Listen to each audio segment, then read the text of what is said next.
Hey, good morning, artists. I hope it's going great. Today I'm just going to quickly show you a couple of things about how to rotate the head into different positions. So you see from our last bunch of tutorials, we've got this face all drawn, but what happens if we need to switch the position of somebody's head? Let's say, we have a group portrait we're doing all together and somebody's, they're turned into 3/4, or for some reason they're looking off to the side and they're turned in profile. Let's start with profile because it's easy. A lot of young drawers start with profile before they know anything formal about how to draw the face, because you really only have to worry about half of it, right? So here's how to get the proportions looking well on a profile. We're going to start with the same 5x7 grid, and I'll show you just a different way to use it. Okay, I've got that drawn out, and you can see right off the bat something's different. Instead of sticking the vertical bar over in the center here, we aligned that over on the right because I am drawing the person turned with their nose over here. So all of their features are going to be right along this edge, and that's why. So let's kind of show you real quick what happens when somebody's head is turned. So we're thinking of this as being the back of the skull, and if you kind of feel back there, you'll notice you have this interesting kind of back plate on the back of your skull. You might feel a little bump where that fuses with the next bone right there, and then we're going to keep going up and over until we hit the top of the head about here. Okay, so top of the head. And then not quite dropping off the cliff just yet, just a little slow down right here. And now we're going off the cliff to someone's forehead. Okay. And as I'm doing this line right here, I'm thinking, yeah, right there in the center should be the eye socket. Okay. So here I go, frontal ridge of the skull and eye socket. That is called a socket for a reason. It's going to sink down in. Okay, so we've got to have that sinking in. And then we're going to come back out to the zygomatic bone. You remember our friend the zygomatic bone goes into the temple. Here's the temple here. Okay, and it's kind of this triangular customer there. Forms your cheek. Okay, so we've got zygomatic bone. Here comes the maxilla. We haven't even touched the nose yet. There's a reason for that. I'm going to show you. Okay, here's maxilla. And here's mandible. Now, how did I just rattle all that off? Because I am so used to looking at and drawing heads, you guys. Here's the back of the jaw. But what I want to point out to you real quick is we have our 1/2. That's where the eyes are. Then 1/2 the remainder. Okay, 1/2 of what's left over. So that would be about here for the end of the nose where that's going. And then 1/3 of what's left after that. So that would be about here if we divide that into equal parts. Okay. So actually our nose is probably going to come up just a little bit. There we go. And now that I have that figured out,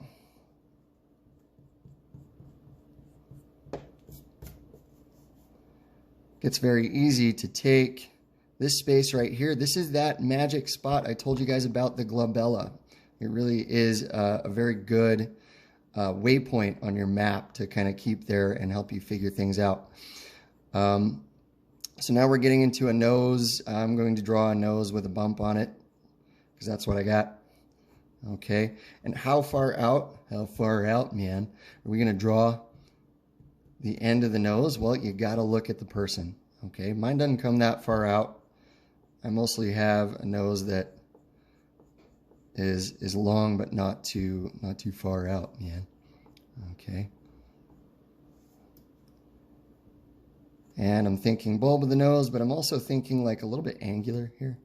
Did you see that? People have kind of angles of their cartilage, the way that it comes out.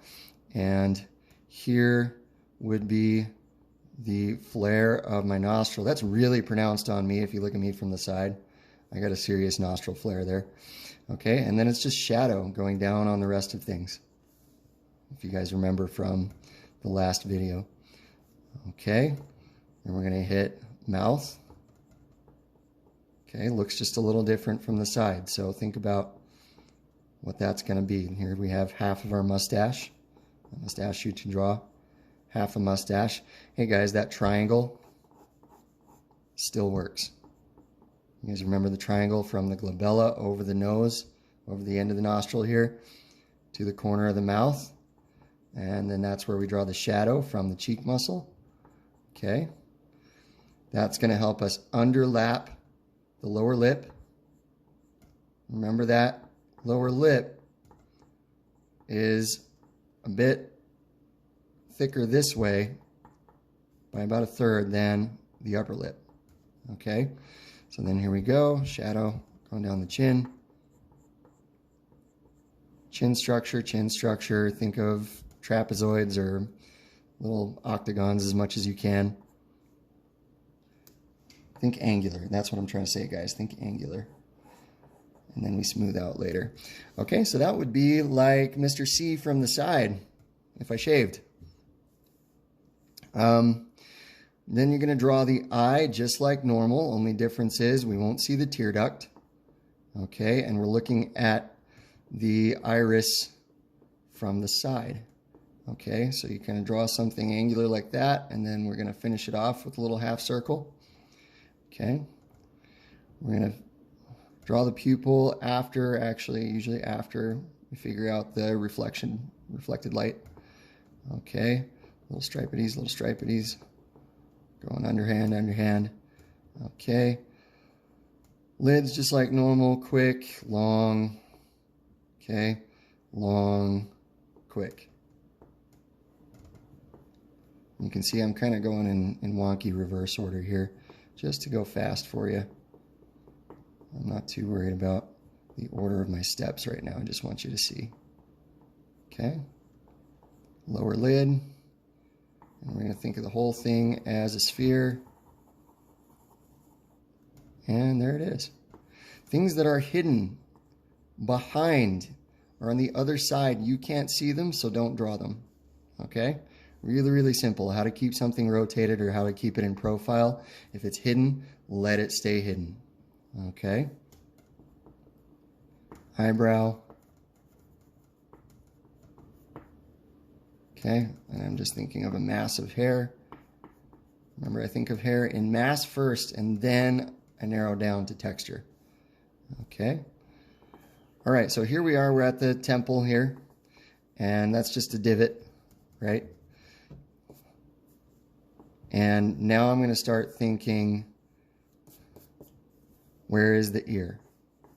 Okay, ear goes back in space. I can draw a little triangle here from the corner of the mouth and the ridge of the frontal bone here, and basically land on the ear. And that, remember, it occupies the same vertical space as the nose, so I should try to line that up. Okay, that's going to start about here. On your handouts, you have what the ear looks like when the head's in profile. So when you're looking straight on at things like the helix, this is the helix. Okay, turns into the earlobe. Here is the anti-helix. It's like a Y shape, that then curls around and becomes the antitragus. Okay, here's the tragus and the ear canal. Shadow, shadow in the valley, shadow, shadow in the valley, shadow in the valley. And there's an ear. Okay, so that is square 2 from the left. Is usually where the ear is going to land, just about. Okay, in between there we've got temple, we've got, if somebody's got sideburns, you can draw those in. Okay, let's line that jaw up a little better. And here would be the beginnings of my beard if we were going to draw it. Okay.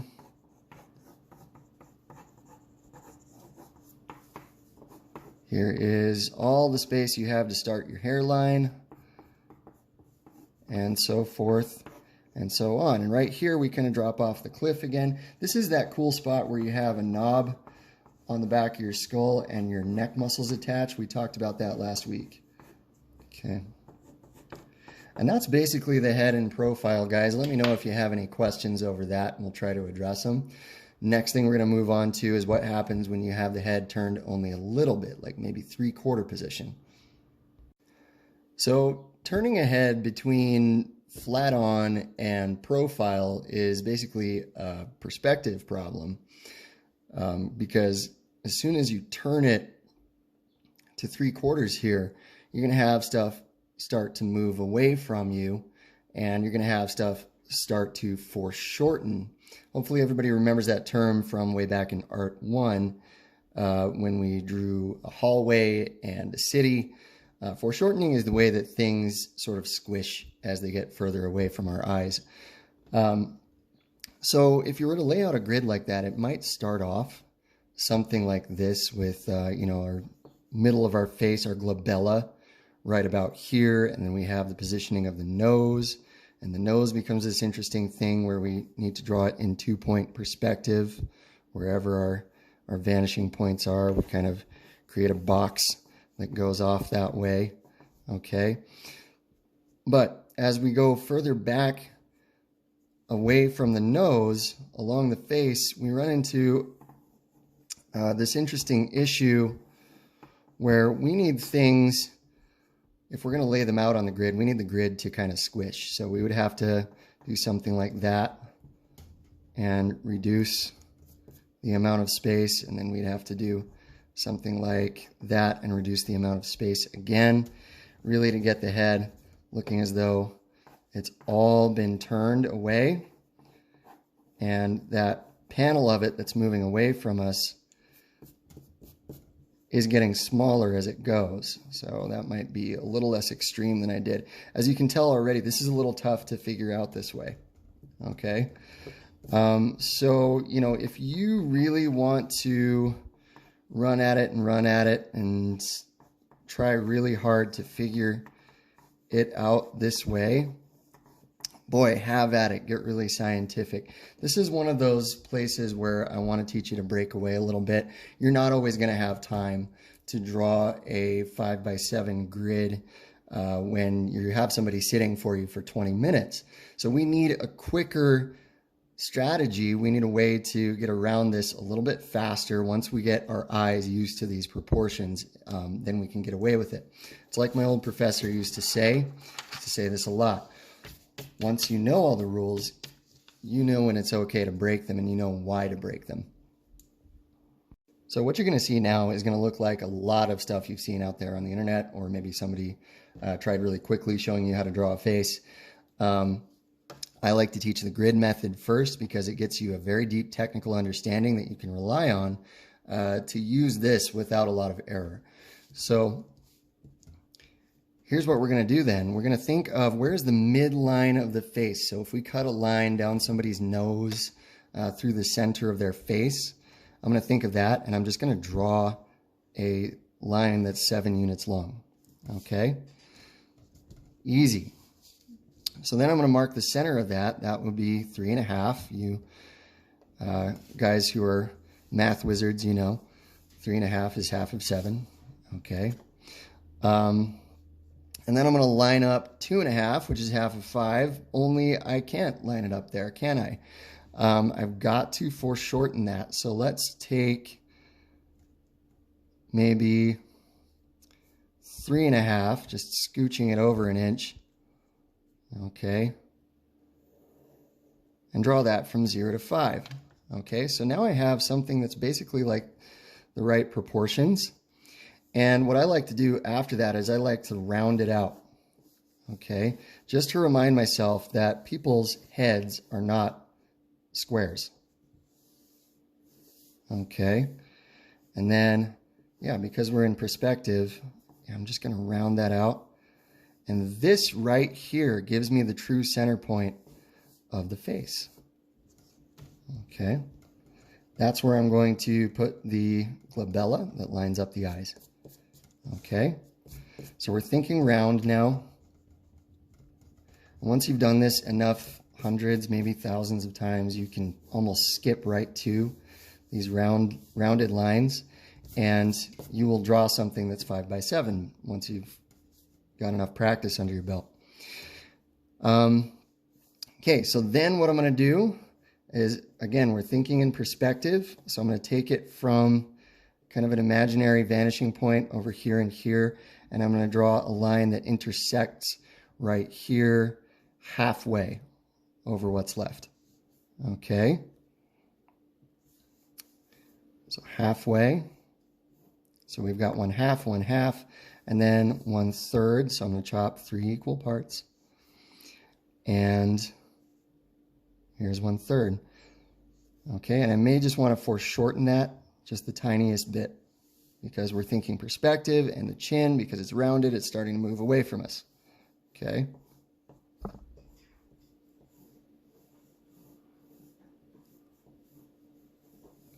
Okay.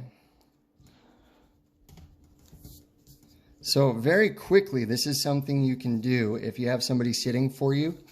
I'll show you what that looks like really quick. Okay. So here we go.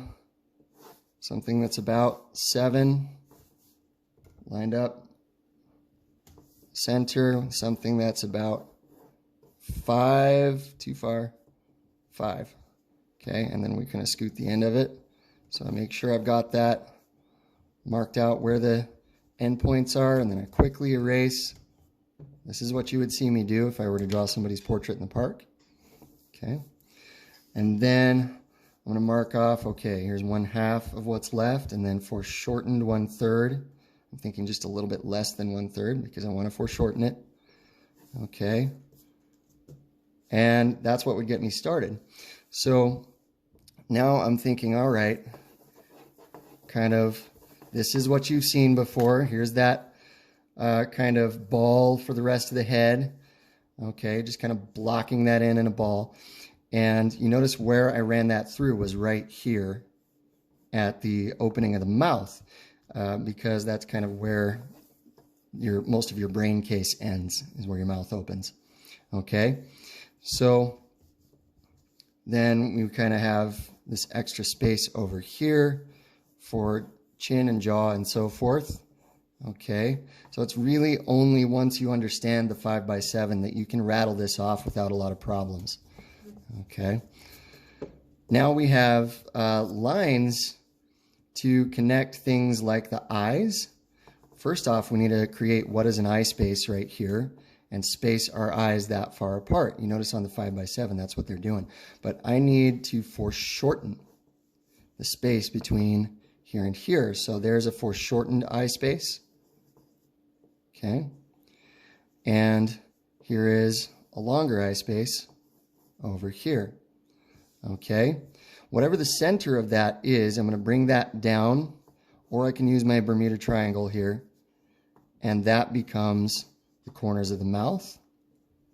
If I use the Bermuda, I have to foreshorten it. That's the tricky thing about it. So it might be easier in this method to use these guidelines right here from the center of the eyes. Okay, then we have shadows under the cheeks, just like before. Okay, this looks like a lot of mess to you right now. I can almost guarantee it, but we're going to get more specific in just a second here, because what's going to happen now is we're going to take this as a plane right here. And no, I don't mean an airplane. I mean a plane in space, a geometric plane. Okay, we're going to find the end of the nose right about here, and we're going to draw in 2-point perspective. You're not going to see the other side. Okay, so we're just going to see another plane right here, and that's kind of where our nose comes out. Okay, then we can get more real with it. So I'm going to think flare of the nostril. Okay, I'm going to think nostril. Okay, I'm going to think end of the nose. Get rid of this funky triangle. Okay, all right, and so forth and so on is kind of how it would go. We're going to think philtrum. That's the little divot right here going down to your lips. Okay, I must ask you to draw a mustache, only this time it's foreshortened, so one side is longer. And when you're foreshortening, you've really got to make it happen. So if that's just going to swoop in really fast, that's what's going on. Okay.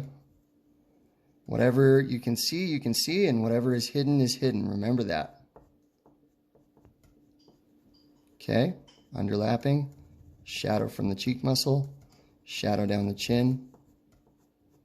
So you can see the memorization when you're doing something fast like this really, really is what saves your skin. Okay. So now, this is where the foreshortening comes into play, because we're not going to come out that far to the cheek right here. Okay. Or the forehead. So you can see forehead might end up something like that. We're correcting a little bit what we had before. Okay, skull, skull, coming back around skull. Here's where the front plate kind of ends, so you can see that this is in perspective too. It's running away. Okay. Back of the neck. Joining up right here. And then you can see we're going out to the trapezius muscle over here. Okay. Chin, we would definitely spend some time refining that later. Okay. Ear is going to land about here. Okay, and you know that that lines up along these lines with the nose. Okay, but you got to look at your person. How tall are their ears really? Mine are large and in charge. Okay. Okay, ear, and so forth. Don't get caught up in that, Mr. C. Keep moving here. You got to show them what else is left. Okay, brow. Brow. Okay, so you see one side of the nose and you really don't see the other. That's the main thing to take away here. Okay. The other side, you're probably going to see some shadow. And this eye is foreshortened. Okay, so don't overexpand that eye. That's a critical place where folks make mistakes early. Okay, and so forth. Eye. And this eye is going to stay a bit longer. We'll see that tear duct on both sides. Just bigger on one side. Okay. Quick, long, long, quick, quick. Okay, so hopefully that is beginning to make some sense. You can kind of see things angle along those curvilinear midlines we made. Up here, you would start the hairline somewhere along this. Okay, so not way up here, remember, down here somewhere. Or even further on some folks. Okay, and so forth and so on. Thinking of the hair as mass, thinking of the eyebrow hair as mass. And just letting things wrap, just like we would if we had cubes in two-point perspective. Chin to jaw, gonna be just about like that. Okay, you guys, hopefully that's clear as mud. Let me know if you have any serious problems with it, and we'll try to put out additional material and get those addressed. Have an awesome day.